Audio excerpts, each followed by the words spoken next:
Hey, what's up, y'all? This is AJ. And this is Bryce. And we are No Filter Brothers. And today's special guest You are so excited. one of my favorite. You are so excited. We have DJ Fred Pierce in the house. Legendary house music DJ. Are you going to stay in your seat? If he start playing some music, I'm getting up. Okay. I'm dancing. Okay. So you can hold my chair, hold my mule, but I'm going to dance. Now, we've already talked about that. You cannot sing, but you can move. I'll move a little bit. I won't tear up this table. Way better than your singing. You swirl on Friday, shit. Yeah. Got your own little corner. You doing your thing. So we were out dancing Friday night. Fred was playing at a local establishment. Fred, you want to share? It was called. The place is called Good Judy's, and we have trying to start a venue or trying to start a movement here in Cincinnati with underground house music, and I took in the moniker Northside Soul for now, and I'm looking to do some venues, some party events in different clubs in the city, but more fun will be next year, hopefully, if the pandemic allows, or if there is no pandemic, or we're free. I'd like to do some outdoor events that are around some locations within the Kentucky and North Kentucky and Cincinnati area. Outdoor events are really wonderful. They collect a lot of folks and bring people together, and folks feel a lot more open going to an open space rather than a club, and it's just a joyful experience. If you've never done an outdoor party type of thing, I'm sure people have. Now, Fred, let's. Okay, so we're gonna jump right here. I know we gonna dive right into this. But we're gonna. I'm gonna push us all the way back. Let's go back. Let's go all the way back to the humble beginnings of how did you get into DJing? Whoa, the humble Like, did beginnings. you have a little play set for Christmas? Yeah, or? absolutely. The humble beginnings were back in the early 70s. Actually, my uncle owned a bar in Harlem. It was called One West, and it was on One West, 125th Street. So it was right in the heart of Harlem, 125th Street, Fifth Avenue. And it was, you can consider it a juke joint. And it was down. You go downstairs and you pay your money, and it was a low-key bar, and it was a basement type of. It felt like a basement, and I think they kind of liked that whole idea because it was underground, and it was a beautiful meeting place in Harlem for black artists, black singers, black dancers, people who came out of work late at night, had a place to go and just chill out, and that was what he catered to. My uncle cooked. He had like a hamburger joint up above, so he had a full stove and bar and full stove and restaurant facilities upstairs from the space. So he was a fantastic cook. He would bring down a lot of food. So folks would come down there Friday and Saturday nights, or they would. His biggest events were like he would lease the space out for birthday parties and special events, and he cooked and catered, and he did a dinner theater on top of that. He actually worked with Esther Roll before she got into Good Times. He worked with Mabel King before she became That's My Mama. They had a theater group that formed in 125th Street and Fifth Avenue, and so it was an entertainment venue. And as a kid, I'd go in there and sneak up and play music because he would get tired of, he was a club owner, a DJ, and everything under the sun. He played the music, he didn't hire DJs, he just did it himself.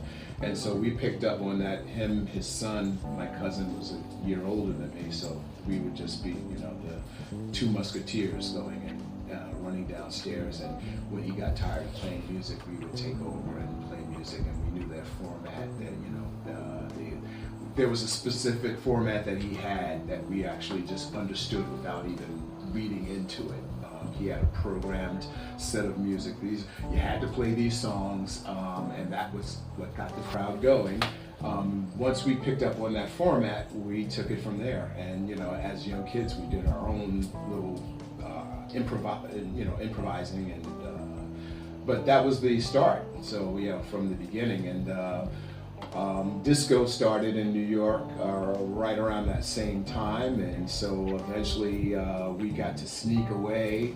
Sometimes when they were doing their parties up in Harlem, we got to sneak downtown to the discos that were up there, and so we got exposed to a bunch of the very early on. New York was a lot more lenient with age restrictions. I mean, I was getting into a party at 13 years old.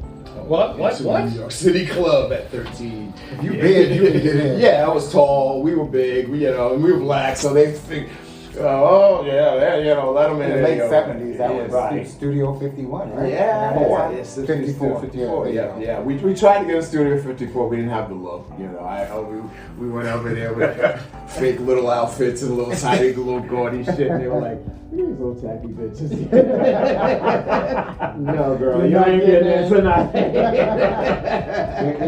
How How many times did you try to get in? I tried 3 or 4 times and I got over it, and it was like, but because there was so much in New York at that time, I mean, and I was like, oh, these old stuffy bitches. Oh no, you go down downtown, you go to Crisco Disco, sleazy ass bar, but had a wonderful, amazing sound system, and I mean the energy and the magic in there was amazing. I mean, it was just.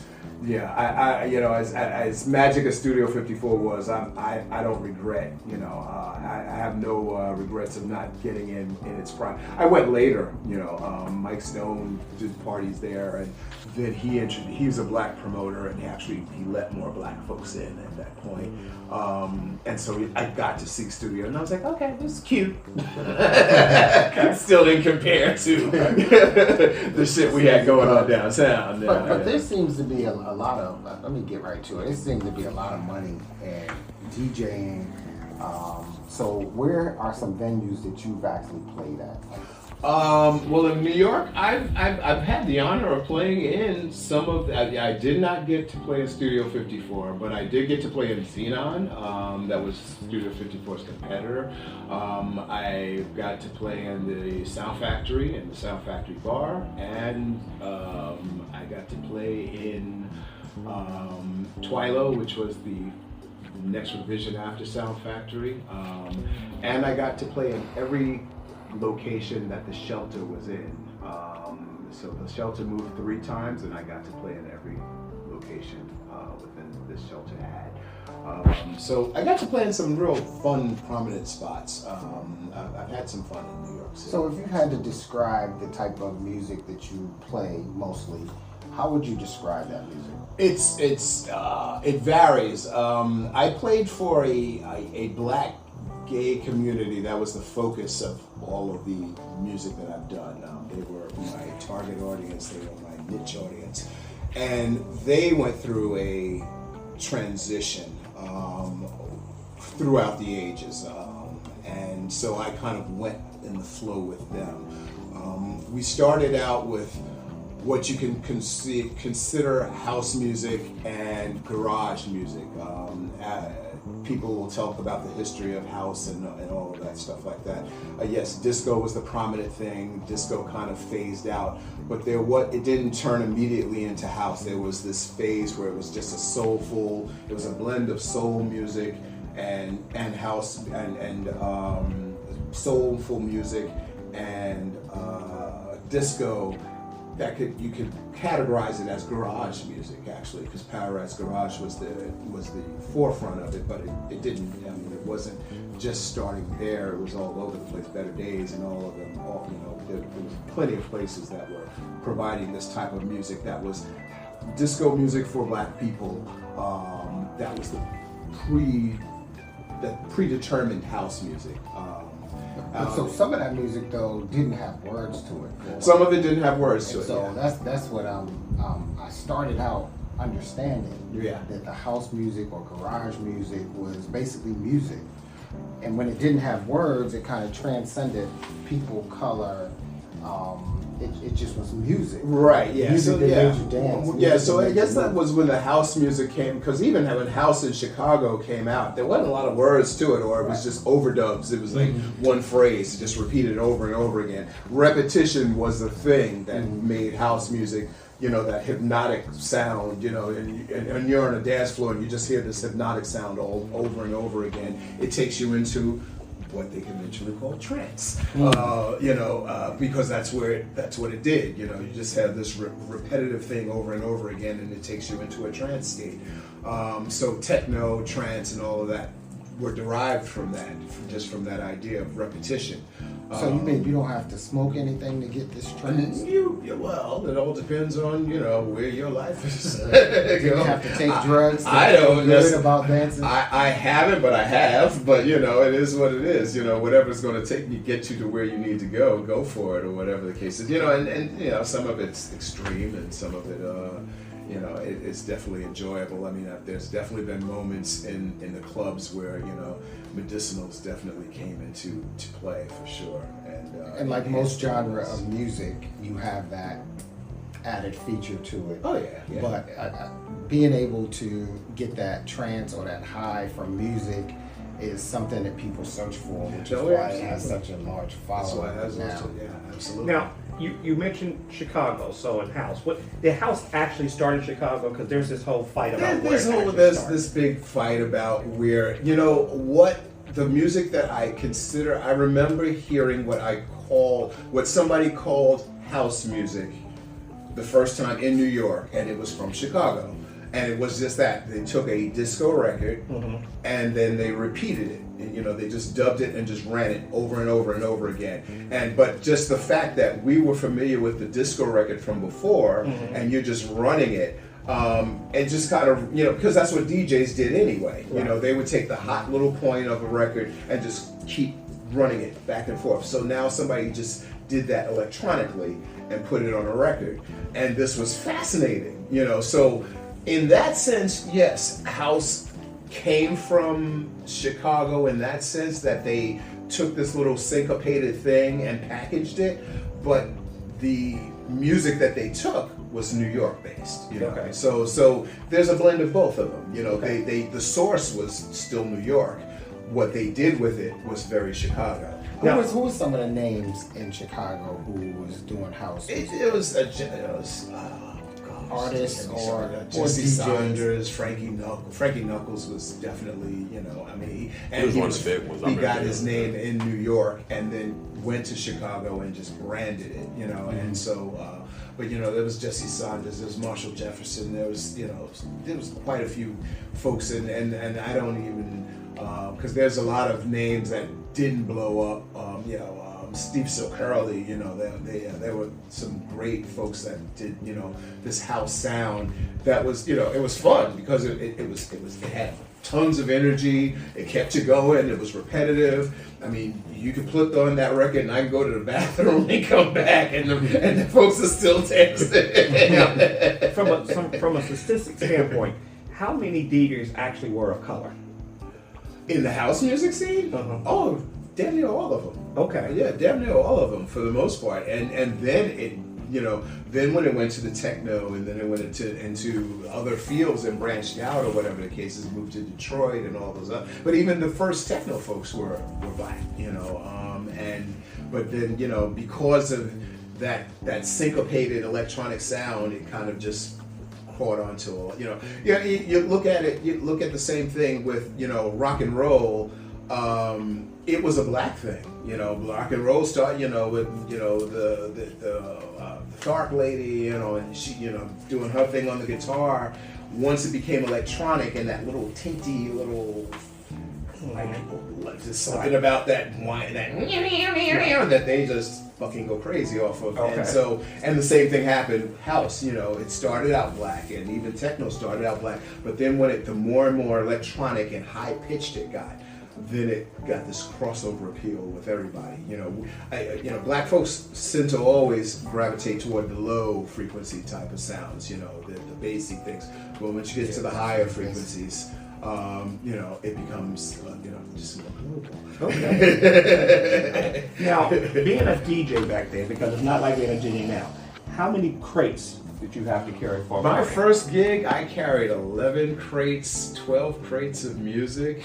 Oh my gosh! I had called a car service and they sent a Lincoln Continental to pick me up, and I packed his back. I packed his trunk. He was like, and the car was laying low as we drove 12 crates. That's to the like, gig. Did you have 2 copies of everything? I had about 2 copies of everything, and it was my first gig, and I had no idea what I was going to do, so I was like, I'm just taking everything, Okay. And so I took 11 crates, and Could I tell what I played out of those 11 crates? Probably 1, 2, but it was within that range. I needed all 11 crates. Just to feel secure. Just to feel. So that's why they do the laptops now. Yeah, You can carry more music. Oh my gosh! And if you were, and luckily I was on it. I had 1 flight of stairs at that first 2 gig, but I've done it with their, you're going up 3, 4 flights of stairs, or going down 3, 4 flights of stairs to a sub basement, or carrying them up a circular ladder that goes, because the DJ booths a lot of times are tiny little corners. And they've got like maybe a circular staircase that goes up into it, and you've got this little alcove or bird's nest up there, and it's like, how am I getting all this shit up there? Well, thank goodness for computers. Now you have all your music on a laptop. It's what's great. the difference between turntables and you don't get the using laptop? feel. I mean, turntables definitely. The manual feel of, I mean, you can do a lot more manipulation with digital, absolutely. So don't get it. And when the CD, when folks were, and a lot of folks are still working off of the CDJs, the CD players, because they feel a little bit more like turntables. The working off a laptop, it definitely takes away. There's a lot of things. Digitally, album covers had a purpose, because visually I could look at an album cover and see the graphic on it and say, okay, I know this song by the picture on it, and you could put a visual to an actual record or its actual sound and say, okay, I can grab this record and I know this is going to hit. On a computer screen, you're just looking at lines of words. And so it's hard to make that connection or remember, you have 2,000 titles on your computer now. Right. So with having all that music comes another level of confusion, like, okay, I got 2,000 records on this computer, where do I go? And you can get lost, so you tend to sort of program out your night a little bit more than you would with vinyl, just for the fact of you've got to lower that threshold down of how much stuff you're looking at in a night. So I'll take 2,000 and I'll say, out of this night, I'm going to pull these tunes and put them in this little collection and say, okay, this is what I'll play from tonight. So that I'm not overwhelmed with 2,000, 3,000 tunes or whatever. I'm going to look at this first 100 right here and just try to work from that. So it's very different. It's very different from a lot of different standpoints. Just the whole feel of grabbing a record and feeling that vinyl and putting it on a turntable and putting the needle on the turntable and then backtracking. It took a lot of skill and a lot of patience and a lot of time. The mixes were more organic because they were sloppy sometimes, but sometimes a sloppy mix works, especially for people who are coming to your club every week. I don't know if that even happens anymore. We used to have people who come every single week because that was all they had. There was no internet at the time. There was no Facebook or online portal. The clubs were it. So you came and heard the DJ, and so they would come every week. So sometimes that sloppy mix, and it was kind of messy or whatever, was like, oh, that was the most beautiful thing in my life, because it was real. It was at that moment. It was tangible. So think about the '80s and tell me some artists, some house club, underground artists that were kind of hot and popping back in those times. Oh yeah, think of '80s, and then I'm going to ask you about the '90s. '80s was 80s going into '90s is all once and always Barbara Tucker. That's my girl. What were some songs that she sung? Just in case your listeners want to actually Google it. Well, if you ever heard Deep Inside, that's Barbara Tucker's voice is the one behind that. If you ever heard Beautiful People, that's Barbara Tucker's voice.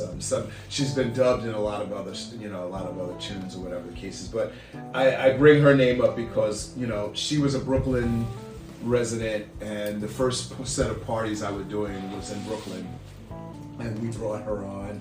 you know, as the local talent that's, you know, up and coming, and you know, and she would, you know, and so I can look back at some of her performances then and remember, you know, I mean, now she's touring in Ibiza and she goes all over Europe, and you know, she's known as the Queen of House at this point in the game.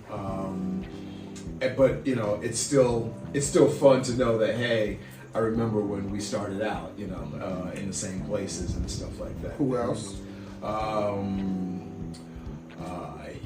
I give credit to Jocelyn Brown, who started out in the 70s with a group called, well, she was all over the place, but she was with Musique as a disco group. You know, if you ever heard of Push Push in the Bush, it was a disco song. That was Jocelyn. You remember that one?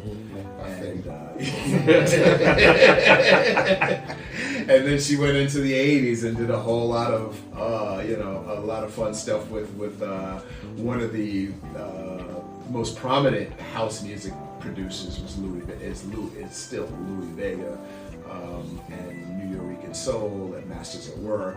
They've done some prolific work. I mean, I give them mad credit. So these were artists, or were they DJs? Louis Vega started out as a DJ in a club in New York City, but then he went into production work, and him and his friend, his buddy Kenny Dope, have made some of the most prominent house music still to this day. But yeah, he started out as a DJ. Now he's a producer, and he's worldwide. Give me a couple more names: Barbara Tucker, Jocelyn Brown, Louis Vega. Give me somebody else. I know. I'm testing. He's definitely testing memory. Think of that song that's in that crate to the right when you pull from the most. Yeah, oh my gosh. This is, yeah, I wish I had my laptop. Because the reason why is we're going to actually hear some of your mixes.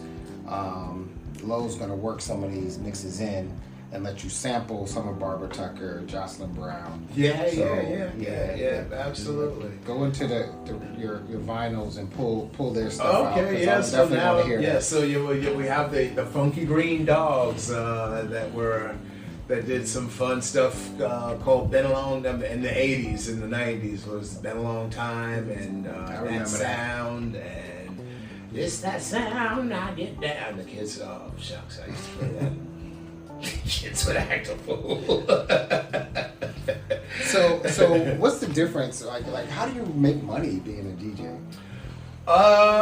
Is it on the production side? Is it on the event side? Well, there's two paths you can take, and I took one path, and I've seen some people be in, and I sometimes question maybe I should have taken the other path or whatever the case is. But yeah, as a DJ, you have to have some more. DJs don't necessarily make their success just being a DJ.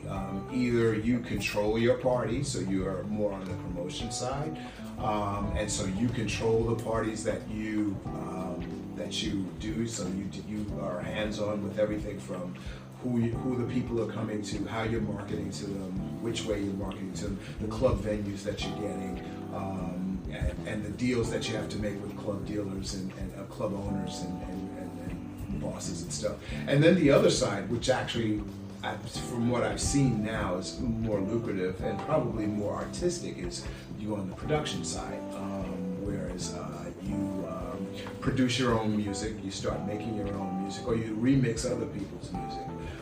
And do remixes of it, and I've done a couple of it, and I sometimes hindsight says maybe you should have done that a lot more, and done the production side of it, because Europe seems to be the gateway to getting into the European market for DJs is to be a producer, and then once they know you're familiar with the music that you're creating, then they want to hire you as a DJ. But every great producer is not a great DJ, so that's the point. So you'll get all these producers that produce great music, and then they get them as a DJ. They're just lousy. But Europe seems to just be stuck on, all right, you have to have this cachet of music behind you, and then I'll hire you as a DJ, and that's how a lot of them blow up and become super famous and super rich and costly. Doing it on the promotion side can be profitable also, but it just takes a lot more risk because you're controlling all of the events as opposed to having somebody else handle that for you. What's some of the craziest events or situations that may have happened while you were in the DJ booth? You know what? I haven't had any crazy episodes beyond just, belligerent people who are, wanted to hear a song and I'd never played it, or I wasn't going to play it, and they just get an attitude, and and depending on what mood I was in at the time, I'm either going to fight you or I'm going to go to security and pull you the fuck out. Because I always think about, when I look at something like, I can't even name the movie, like Disco Fever or something, or one of Donna Summers, and she was trying to get into the DJ booth, and right, all that kind of stuff. And it's like, do any of those things actually happen when people come because they want you? Yeah, in a sense, yeah. I mean, you do get folk. I mean, yeah, I've like had. Do you have your own fan club? I've had. You know what? In the black gay community, it was not as because as black gay men, we're a little bit more reserved anyway in our own way. We pull back. I don't want that bitch to know I like him. Sound like somebody got off that type of effect, you know. But then years later, 5, 20, 10 years later, you're Fred Pierce? Oh my God, you gave me so much life, and it was like, oh, bitch, why didn't you tell me this? So you never had no sexual activity in the DJ? Oh, no, stop, no, let's not get stupid now. Oh, okay. Because I heard DJs get no, we know, artists. and that part is not true because you got to look at it just logistically. We're the first people in the club to open it up, and we're the last people to leave. Right. So by that point, unless you got some real serious groupie that's standing outside waiting for you, and that has happened on a rare occasion, but or they just laid out waiting for you, most folks are not waiting around because you gotta close the place down. You gotta get all your records together. You gotta put everything back up. You gotta get paid, or if you're a promoter, you gotta go to the door and take care of your bills and all this other stuff. You gotta pay other people and everything like that. So, by the time I'm at least 2 or 3 hours after the club is closed before I'm even leaving. That was back in the day, but now it's not like that, right? Oh, yes, it is. Or it'll still take you 3 hours to Well, it'll take you an hour still. It'll take you a good hour to, because you got to shut down and all that. Good hour and a half. And you're tired, but you got to make sure your money's correct. So you got to go over these books and go over everything. And especially as a promoter, I had to pay salaries. I had to pay the club. I had to, if there was a bar guarantee, I had to work all that, those logistics out. If it was a shitty night, then I had to make excuses. I had to do the so all of that took time. So I didn't get all the dates at the end of the night, because folks at the end of the night, they're looking to get, their little number or their little quickie and get it moving. So you didn't really have that many opportunities to, if you were serious about what you were doing, you didn't have that opportunity to say, unless you had that person say, maybe it's going to be an hour or so you might as well just sit there and camp the fuck out because I got to take care of business, and if you had that, fine. No. So think about the current artists. They all have a house mix on their albums. Yeah. I know Usher does it a lot. Beyonce does it a lot. Yeah. She has some type of club house music beat. What do you think about pop artists using that genre of music? Well, it works for me because it brings. I don't know necessarily the intrinsic value that is. I mean, it's opening up a new market for them, so that's fine. And at least shows that they recognize that market. But it's also getting them into the club. So that song can actually play as a record. Right, it can play as a record. It plays as a record in a club and gets folks. It works for me because it draws in that audience that may not, who already have a stigma about, I don't like that house music. It's old people music, or it's this music, or it's that music.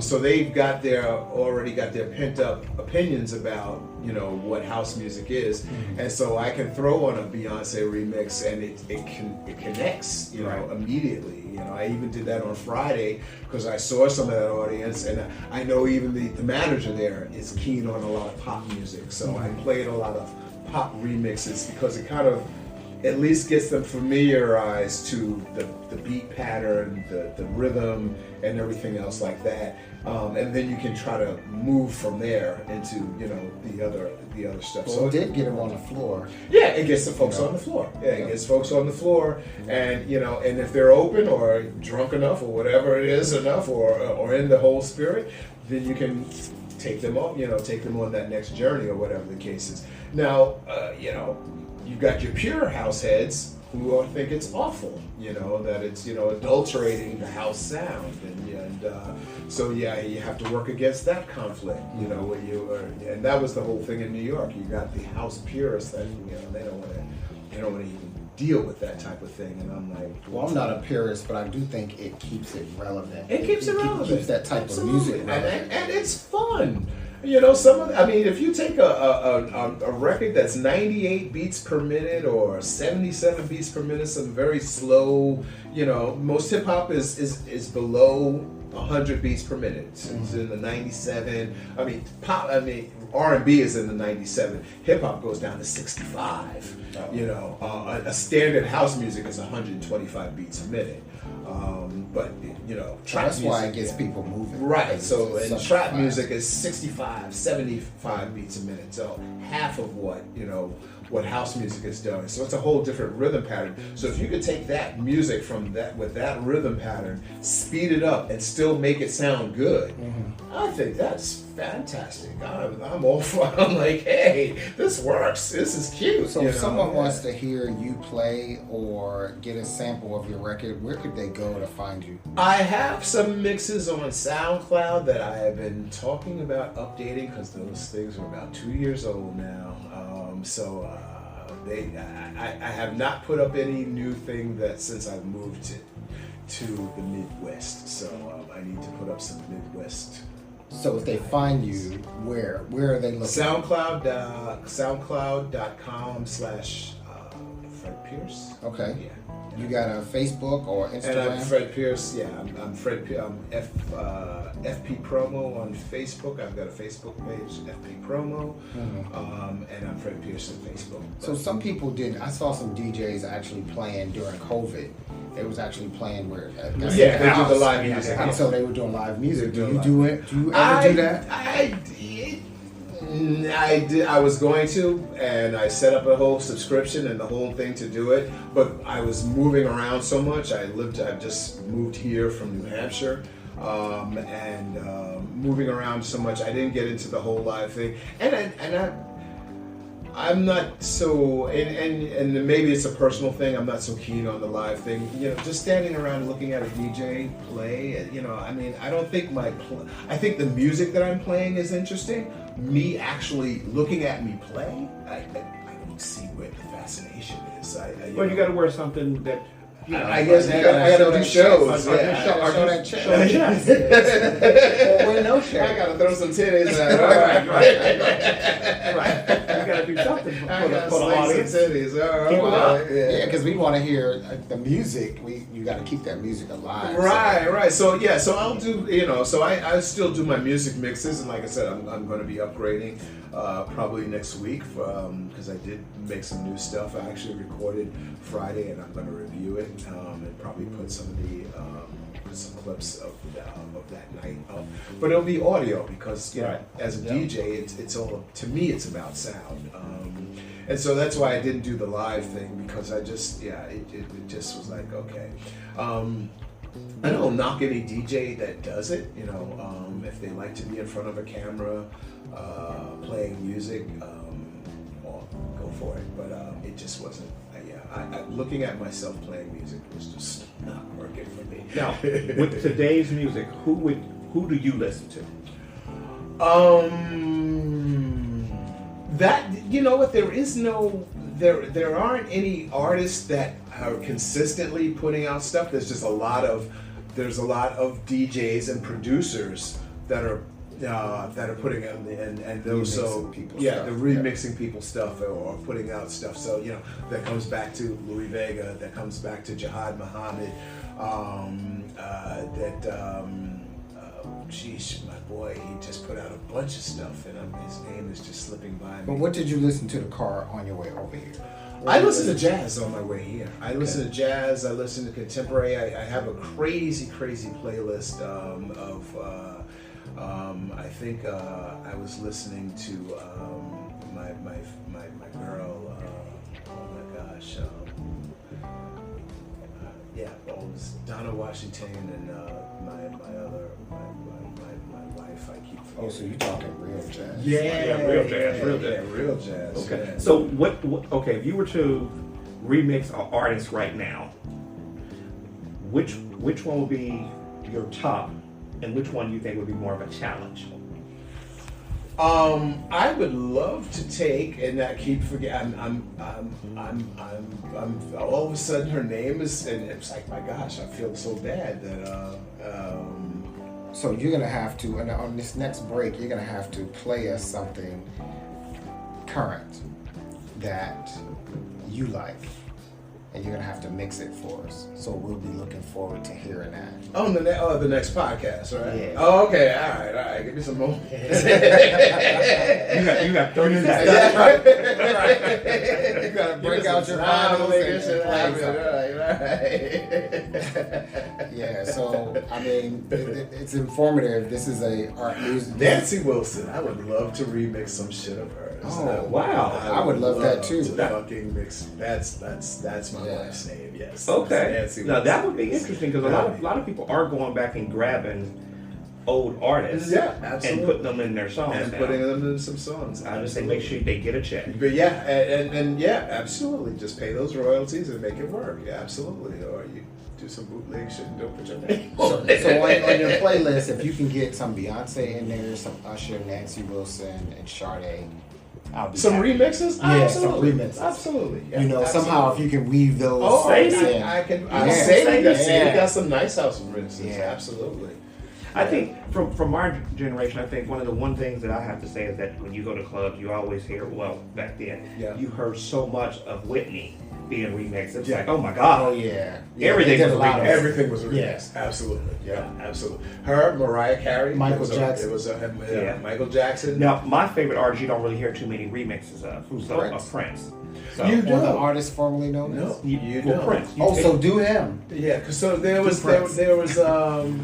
because Prince actually kind of moved into Get Off. There was a Right. There was a Yeah, he did his own. His stuff was electronic, like Right. EDM Yeah, he type was anyway. already kind of going in that. Yeah, Kiss can actually be considered house in its own little way. You know, a slower version of it, but and then Controversy, of course. This is his homage to disco, for as far as I'm concerned. Yeah, that's true. Absolutely. So once again, if people want to find you or listen to your music, where can they find it at? SoundCloud.com/Fred Pierce. Okay. I think that's So we want to thank you, Fred, for being with us tonight. Giving us some He's local. history. He's local now. I'm local So now. he's in the Midwest. So Yes. if you want a booking, check out his Facebook page, which is Fred Pierce, I believe.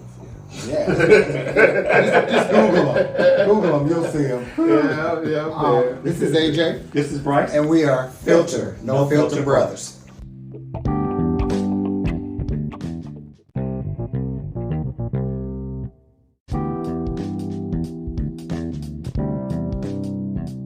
What's up, y'all? This is AJ. This is Bryce. And we are Filter, No Filter Brothers. You can find us on multiple platforms, including YouTube, Apple, and Spotify. Twitter, Facebook, and Instagram. And our email is filternofilterbrothers@gmail.com. Our new phone number is 513-453-7733.